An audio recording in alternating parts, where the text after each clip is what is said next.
दोस्तों, जब भी सबसे क्रूर तानाशाह या लीडर की बात होती है, तब एडोल्फ हिटलर का नाम सबसे पहले लिया जाता है, क्योंकि हिटलर पर करोड़ों लोगों को मारने का इल्जाम है। लाखों यहूदी लोगों को गैस चैम्बर में दर्दनाक तरीके से मरवाया था हिटलर ने।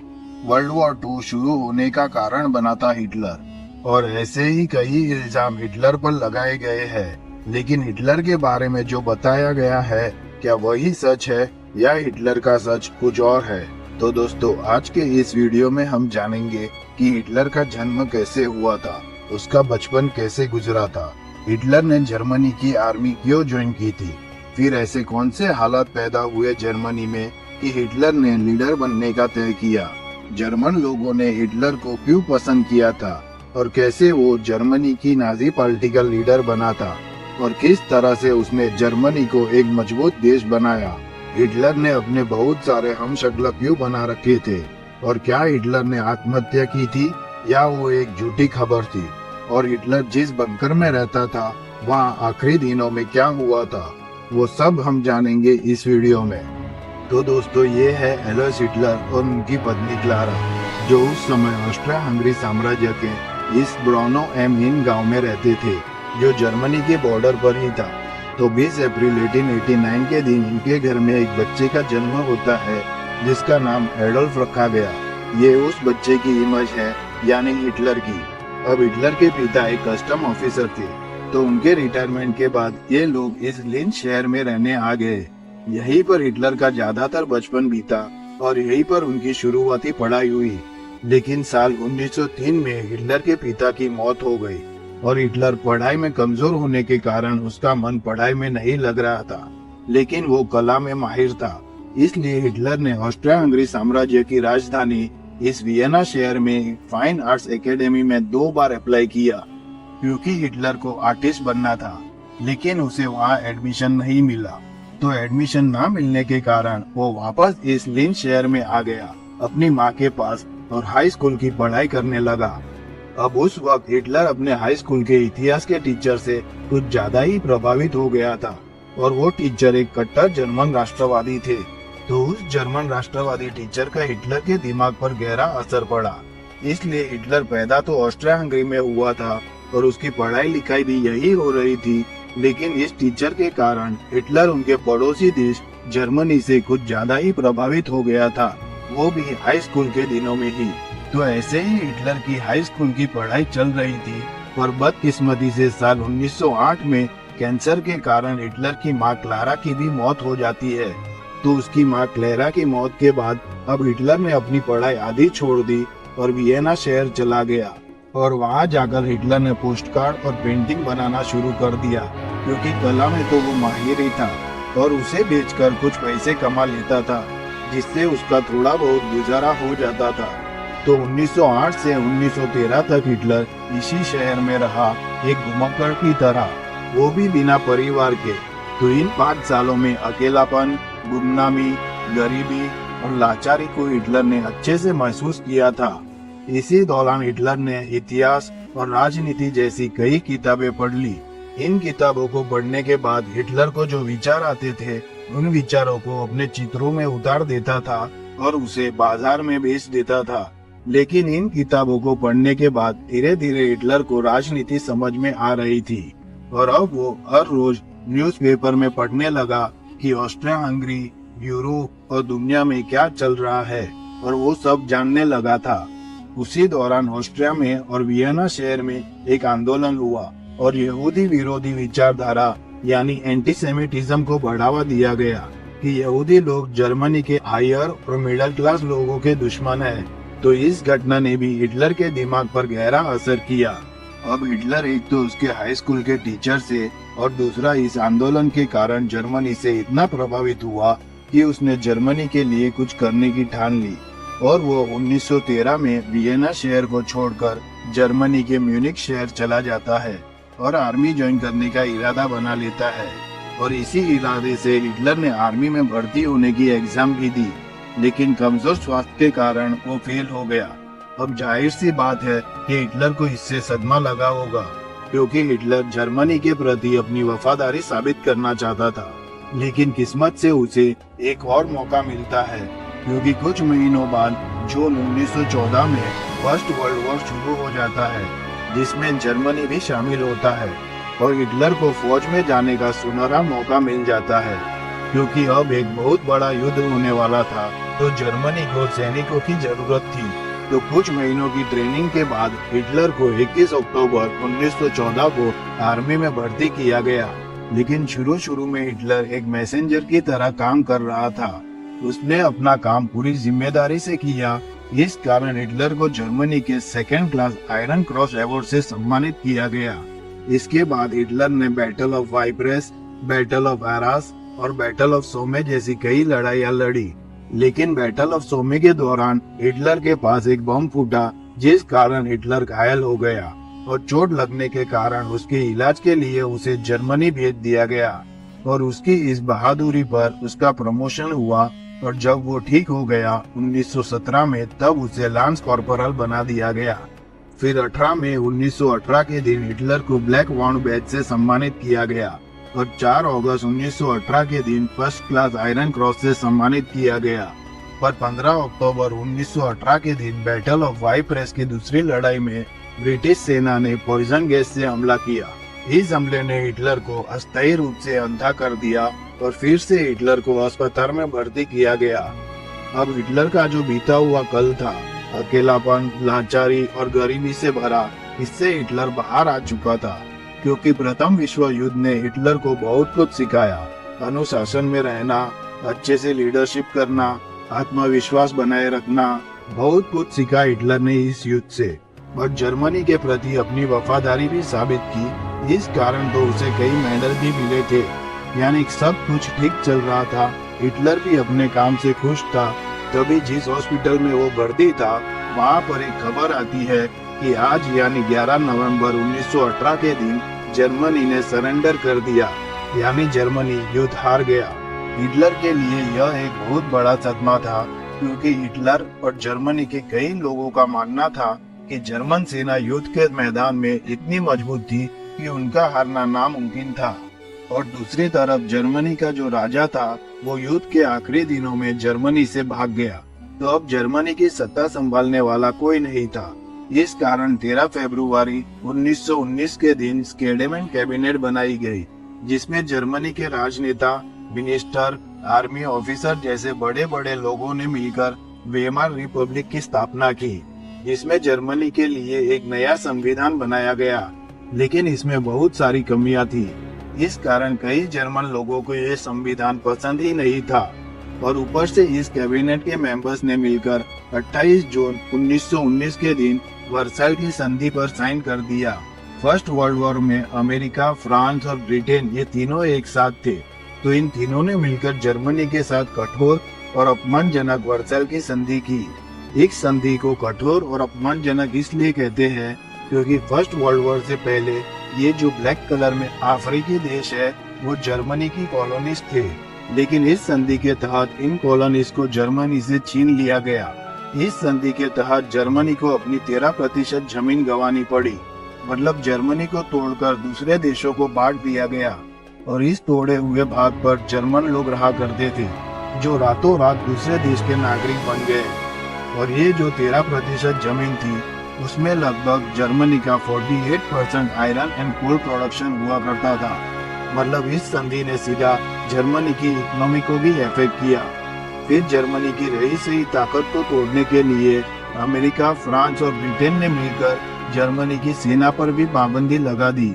मतलब जर्मनी इस संधि के तहत अपनी आर्मी में सिर्फ 1 लाख सैनिक ही रख सकता था, उससे ज्यादा नहीं।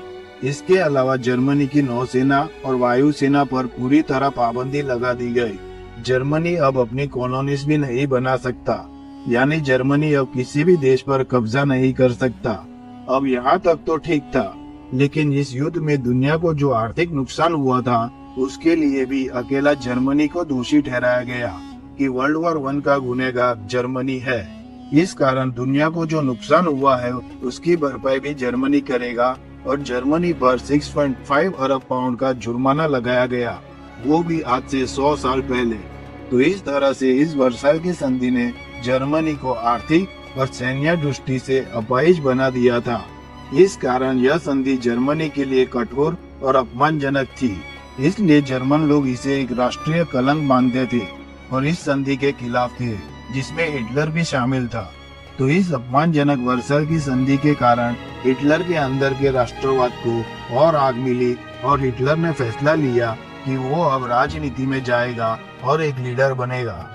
अब वर्साई की संधि और वेमर रिपब्लिक के कमजोर संविधान का विरोध करने के लिए कुछ जर्मन राष्ट्रवादी लोगों ने मिलकर एक छोटी सी पार्टी बनाई 1919 में, और जिसका नाम जर्मन वर्कर्स पार्टी रखा। और जनवरी 1920 में हिटलर ने जर्मन सेना से इस्तीफा दे दिया और इस पार्टी को ज्वाइन कर लिया। और धीरे धीरे वो एक मजबूत विपक्ष की तरह खड़ा हुआ, क्योंकि उसके पास कई सारे तर्क थे। सबसे बड़े तर्कों में से एक तर्क ये था कि वर्साई की संधि पूरी तरह गलत थी, और दूसरा यह कि वर्साई की संधि पर जर्मन सेना ने नहीं बल्कि वेमर रिपब्लिक के कैबिनेट ने साइन किया था। ये दो मुद्दे ऐसे थे हिटलर के पास जिससे वो सबकी बोलती बंद करवा देता था। और ऊपर से हिटलर एक पावरफुल स्पीकर था, क्योंकि हिटलर जब भी भाषण देता था तो सुनने वाले लोग जोश में आ जाते थे। इस कारण देखते ही देखते 1921 में हिटलर इस जर्मन वर्कर्स पार्टी का लीडर बन गया, और कुछ समय बाद इस पार्टी का नाम बदलकर national socialist German workers party रखा गया, जिसे नाजी पार्टी भी कहते हैं। पर 1923 तक इस नाजी पार्टी को बहुत कम लोग जानते थे कि ऐसी कोई पार्टी भी है जर्मनी में, क्योंकि ये एक बहुत छोटी पार्टी थी। लेकिन 1923 में नाजी पार्टी ने जर्मनी की जो मौजूदा सरकार थी वेमर रिपब्लिक, उसे उखाड़ फेंकने का तय किया, और 8 नवंबर 1923 की शाम को नाजी पार्टी के कुछ सदस्यों ने वेमर रिपब्लिक के नेता जो भीड़ को संबोधित कर रहे थे उनके सामने बंदूक चलाकर हिटलर ने एक राष्ट्रीय क्रांति की शुरुआत की, और इस कारण हिटलर और बाकी नाजी नेताओं को गिरफ्तार करके जेल में डाल दिया गया।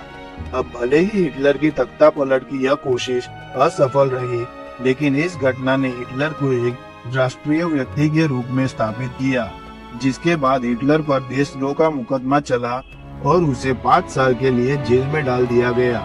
अब जेल में हिटलर के पास कुछ काम तो था नहीं, तो जेल में हिटलर ने अपनी पहली किताब लिखनी शुरू की, जिसका नाम मेन कैंप था। और अब जेल के बाहर की बात करें तो जो वर्साई की संधि के कारण युद्ध का सारा बोझ अकेले जर्मनी पर डाला गया था, और जर्मनी को 6.5 अरब पाउंड का हर्जाना देने को कहा गया था। और जर्मनी के पास जो गोल्ड था यानी स्वर्ण भंडार, वो खत्म होने के कगार पर आ गया था। इस कारण 1923 में जर्मनी ने कर्ज और हर्जाना देने से मना कर दिया कि हमारे पास अब कुछ भी नहीं है, इसलिए कर्ज और हर्जाना हम नहीं चुका पाएंगे। तो फ्रांस ने जर्मनी के विशाल कोयला भंडार पर कब्जा कर लिया। तो इसके जवाब में मौजूदा जर्मन सरकार यानी वेमर रिपब्लिकन ने उनकी जो करेंसी थी मार्क, उनकी छपाई करना शुरू कर दिया, और थोड़ी बहुत नहीं बल्कि बहुत ज्यादा नए नोट छापे गए, जिस कारण जर्मनी की करेंसी मार्क की वैल्यू तेजी से गिरने लगी। अप्रैल में एक अमेरिकी डॉलर के बराबर 24,000 मार्क थे। जुलाई में $1 के बराबर 3,53,000 मार्क। अगस्त में $1 के बराबर 46,21,000 मार्क। और दिसंबर में एक अमेरिकी डॉलर के बराबर 9,88,60,000 मार्क। जैसे आज एक अमेरिकी डॉलर के मुकाबले भारत के 83 रुपीस है, वैसे ही 1923 में एक अमेरिकी डॉलर के मुकाबले जर्मनी के 9 करोड़ से भी ज्यादा मार्क हो गए थे। अब जैसे जैसे मार्केट वैल्यू गिरती गई, वैसे वैसे जर्मनी में जरूरी चीजों की कीमत आसमान छूने लगी। जैसे एक ब्रेड का पैकेट खरीदने के लिए इतने सारे पैसे देने पड़ते थे, क्योंकि इतने पैसे देने के बाद उसे एक ब्रेड का पैकेट मिलता था। और इस कारण जर्मनी में भयानक मंदी आई। लेकिन 1924 से अमेरिका ने जर्मनी को इस स्थिति से बाहर निकालने के लिए लोन देना शुरू किया, जिसके बाद जर्मनी धीरे धीरे इस स्थिति से बाहर आ रहा था। तो 1924 से अमेरिका लोन दे रहा था जर्मनी को, इस कारण सब कुछ ठीक चल रहा था। लेकिन 1929 में अमेरिकी शेयर बाजार के गिरने के साथ ग्रेट डिप्रेशन यानी महामंदी की शुरुआत हुई, जिसने अमेरिका की इकोनॉमी को एकदम से खत्म कर दिया और अमेरिकी शेयर मार्केट लगभग 90% तक नीचे गिर गए। तो अब अमेरिका की इतनी खराब हालत हो गई थी तो अमेरिका ने जर्मनी को अब लोन देना बंद कर दिया। अब 1929 में जर्मनी में इलेक्शन हुए, तब जर्मनी में 3 बड़ी पार्टियां थी। एक उनकी मौजूदा सरकार वेमर रिपब्लिक, दूसरी कम्युनिस्ट पार्टी, तीसरी नाजी पार्टी, जिसमें नाजी पार्टी को सिर्फ 2.6% वोट मिले और बाकी 97.4% वोट वेमर रिपब्लिक और कम्युनिस्ट पार्टी को मिले थे। और 1929 में फिर से वेमर रिपब्लिक पार्टी जीत गई। पर 1929 के बाद जर्मनी की हालत इतनी खराब होना शुरू हुई कि देखते ही देखते 60 लाख जर्मन लोग बेरोजगार हो गए और लोग लंबी लंबी लाइन लगाते थे ऑफिस के बाहर रोजगार पाने के लिए। कई सारे जर्मन बैंक्स डिफॉल्ट होना शुरू हो गए और अब लोगों की भूखे मरने की नौबत आ गई थी। यानी पूरा जर्मनी अब गहरे आर्थिक संकट में डूब गया था। जर्मन लोग लाचार और हताश हो गए थे उनकी मौजूदा सरकार वेमर रिपब्लिक से। और ऐसे हालात में जर्मन लोगों को एक नया लीडर चाहिए था जो जर्मनी को इस आर्थिक संकट से बाहर निकाल सके। तो लीडर बनने की इस दौड़ में हिटलर से मुकाबला करना किसी के बस की बात नहीं थी, क्योंकि हिटलर एक पावरफुल स्पीकर था। उसका भाषण देने का तरीका, उसका जोश और उसके शब्द लोगों को हिलाकर रख देते थे। हिटलर अपने भाषण में एक शक्तिशाली जर्मन राष्ट्र की स्थापना करने की बात करता था। वर्साई की संधि में जर्मनी के साथ जो नाइंसाफी हुई थी उसका बदला लेने की बात करता था और जर्मनी की खोई हुई प्रतिष्ठा वापस दिलाने का आश्वासन देता था। हिटलर अपने भाषणों के दौरान लोगों को रोजगार दिलाना और नौजवानों को बेहतर भविष्य देने का वादा करता था। हिटलर ने ये भी आश्वासन दिया कि जर्मनी ने वर्ल्ड वॉर 1 में जो कुछ भी खोया था वो उसे जर्मनी को वापस दिलाएगा। अब जिस देश को इतने बुरे तरीके से तोड़ा मरोड़ा गया हो, जिस देश का इतना बुरा शोषण हुआ हो और ऊपर से जो देश इतने भयानक आर्थिक संकट से जूझ रहा हो, उस देश के लोगों को अब हिटलर के भाषण बहुत आकर्षित करते थे। लोगों को अब हिटलर एक मसीहा के रूप में नजर आने लगा था। लोगों को लगने लगा कि हिटलर और उसकी नाजी पार्टी ही जर्मनी को इस आर्थिक संकट से बाहर निकाल सकती है। और फिर 1933 में जर्मनी में इलेक्शन हुए, जिसमें नाजी पार्टी को यानी हिटलर को 37% वोट मिले। अब जर्मनी में हिटलर की लोकप्रियता को देखकर 30 जनवरी 1933 के दिन राष्ट्रपति ने हिटलर को जर्मनी का चांसलर बनाया, जो मंत्रिमंडल में सबसे बड़ा पद था। तो जैसे ही हिटलर चांसलर बना, उसने जर्मन संविधान को तोड़ना मरोड़ना शुरू कर दिया और 28 फरवरी 1933 के दिन जर्मनी में मीडिया और सभा करने पर प्रतिबंध लगा दिया। और फिर जर्मनी में जो कम्युनिस्ट पार्टी थी उनको निशाना बनाया और इस पार्टी के सभी सदस्य और नेताओं को जेल में डाल दिया, बुरी तरह से प्रताड़ित किया और उसमें से कईयों की मौत भी हो गई। और धीरे धीरे जर्मनी से कम्युनिस्ट पार्टी का सफाया हो गया। फिर 3 मार्च 1933 के दिन हिटलर ने द इनेबलिंग एक्ट पास किया और इस एक्ट से बाकायदा हिटलर जर्मनी का तानाशाह बन गया। और अब इस कानून के तहत सब कुछ नाजी पार्टी के कंट्रोल में आ गया। नाजी पार्टी को छोड़कर बाकी सभी जर्मन पार्टियों पर प्रतिबंध लगा दिया गया। जर्मनी की सेना, अर्थव्यवस्था, मीडिया और न्यायपालिका, अब इन सब पर नाजी पार्टी का कंट्रोल हो गया। नाजी पार्टी ने सभी पुलिस सुरक्षा बलों को बेहिसाब अधिकार दे दिया कि आपको जो करना है वो करो, आपको कोई कुछ भी नहीं कहेगा। तो पुलिस को बेहिसाब अधिकार देने के बाद ही नाजी पार्टी एक खुकार आपराधिक पार्टी बन गई, क्योंकि पुलिस किसी को भी उठाकर कंस्ट्रक्शन कैंप में डाल देती थी, किसी को भी यातना शिविर में भेज देती थी और बिना कोई अपराध किसी को भी देश से निकाल दिया जाता था, क्योंकि इन सुरक्षा बलों को सभी तरीके के अधिकार दे दिए गए थे। फिर 1933 में हिटलर ने लीग ऑफ नेशन से जर्मनी को निकाल दिया। लीग ऑफ नेशन की स्थापना वर्ल्ड वॉर 1 के बाद हुई थी। इनका काम था कि दुनिया फिर से वर्ल्ड वॉर 1 जैसा युद्ध ना करे, लेकिन हिटलर ने लीग ऑफ नेशन को छोड़ दिया। यानी अब जर्मनी चाहे तो फिर से ऐसा भयंकर युद्ध शुरू कर सकता है, उसे रोकने वाला अब कोई नहीं था।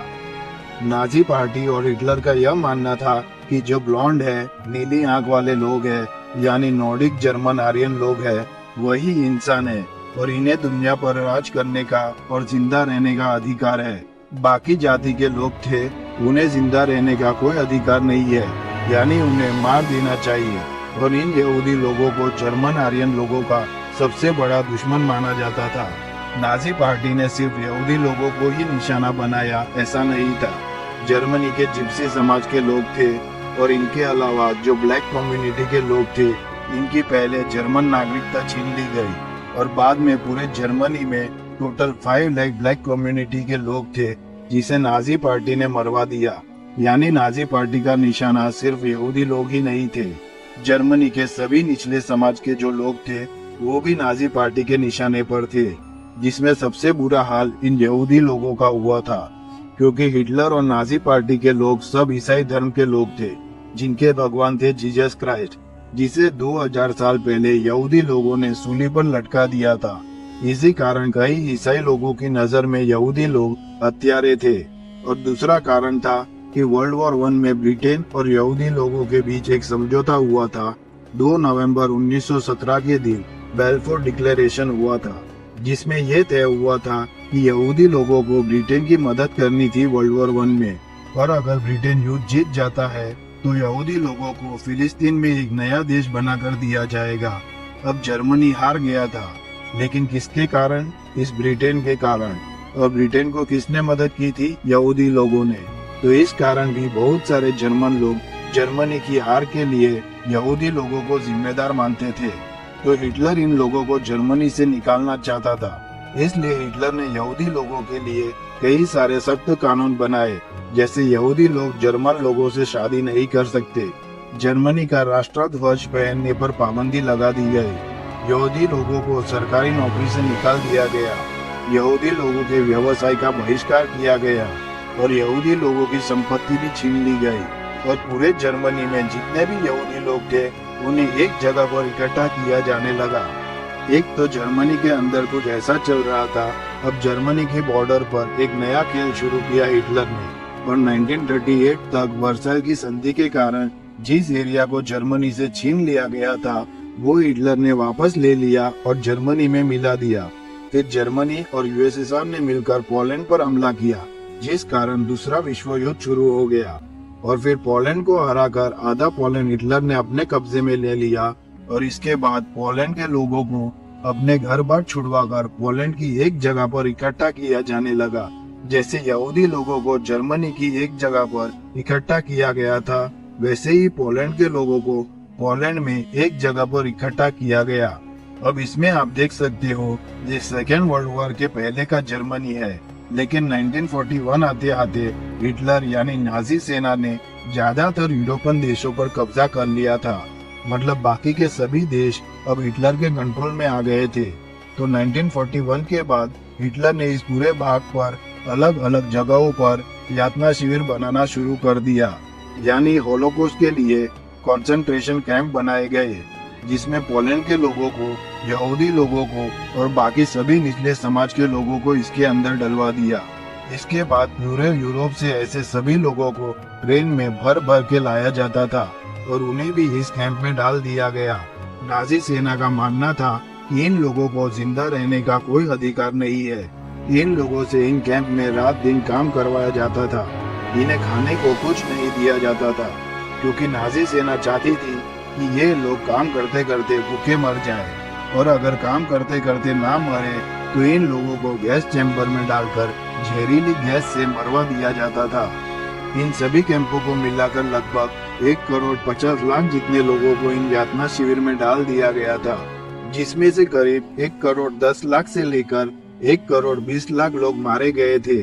और इनमें से सबसे ज्यादा यहूदी लोग थे, करीब 60 लाख जितने यहूदी लोगों को मार दिया गया था। और बाकी यूरोप के जो निचले समाज के लोग थे वो थे। इस घटना को इतिहास में होलोकॉस्ट कहते हैं। अब हिटलर एक गलती कर बैठा।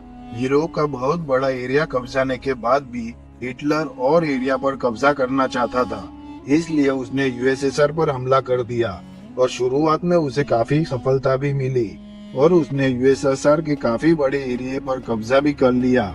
लेकिन उसके बाद 1944 में हिटलर की उल्टी गिनती शुरू हो जाती है, क्योंकि अब अमेरिका भी इस युद्ध में शामिल हो चुका था। अब एक तरफ से यूएसएसआर हमला कर रहा था और दूसरी तरफ से एलाइड आर्मी हमला कर रही थी, जिसमें अमेरिका, ब्रिटेन, फ्रांस और कनाडा जैसे कई देशों की आर्मी शामिल थी। तो हिटलर का ये जो विशाल साम्राज्य था वो धीरे धीरे सिकुड़ता जा रहा था। और 20 अप्रैल 1945 के दिन बदकिस्मती से हिटलर के बर्थडे के दिन यूएसएसआर और एलाइड आर्मी दोनों जर्मनी की राजधानी बर्लिन शहर में आ गए, जहां पर हिटलर रहता था। ये बर्लिन का वो किला है जिसमें हिटलर रहता था, लेकिन इसके नीचे जमीन में बंकर बनाया गया था जिसमें खुफिया सुरंग भी थी चुपके से बाहर निकलने के लिए। किले के नीचे रूम बनाए गए थे। यहाँ पर हिटलर और उसकी प्रेमिका एवा ब्राउन और हिटलर के कुछ खास लोग जिन पर हिटलर को पूरा भरोसा था, ऐसे लोग यहाँ पर रहते थे।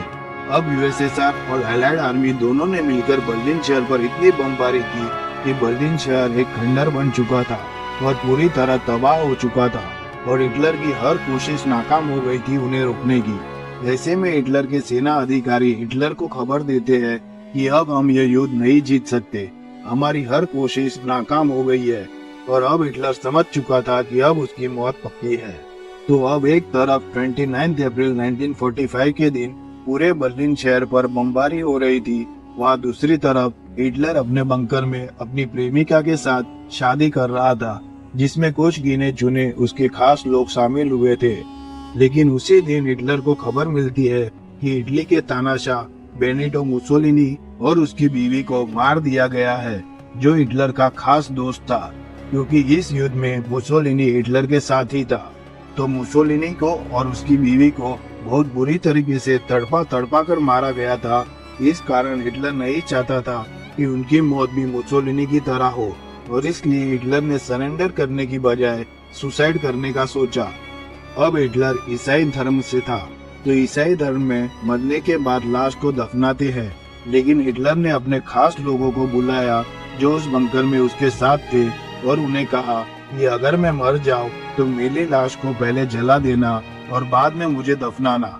उसके बाद मेरे कमरे में जितनी भी चीजें हैं उन सबको भी जला देना। इसके बाद अगले दिन यानी 30 अप्रैल 1945 के दिन हिटलर ने अपने सबसे खास गार्ड को बुलाया और कहा कि मैं अपने कमरे में जा रहा हूँ और मुझे बिल्कुल भी डिस्टर्ब मत करना।